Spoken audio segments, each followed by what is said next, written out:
जय श्री गणेश सर्वांना. सर्व स्वस्त मस्त आणि नेहमी आनंदी असालच.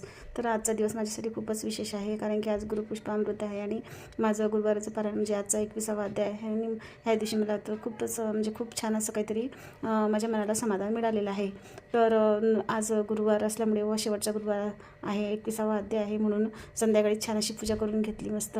आणि नंतर मग देवासाठी असा स्वयंपाक तयार केला. म्हणजे स्वयंपाकात होती पुरणाची पोळी आणि छान अशी तूप लावून मी भाकर केली होती व बेसन, आंबाडीची भाजी, तसं पुरणाच्या पोळीसोबत तू तसं मी केलं होतं. आणि पेढे पण आणले होते, मोदकही केले होते घरी, कारण की 21वा गुरुवार आहे. 21वा गुरुवारी म्हटलं 21 मोदकांचा देवाला नैवेद्य आपल्याकडून. माझं हे गजानन महाराजाचं पारायण होतं, त्याचं आज 21 अध्याय झालं होतं, म्हणजे मग त्याचंच नैवेद्य केला जाता.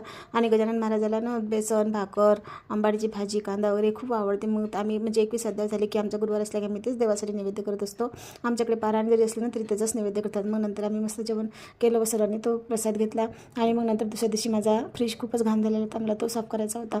असं किती दिवसापासून मला हा फ्रीज साफ करायचा होता, पण त्याचा मुहूर्त काही निघत नव्हता.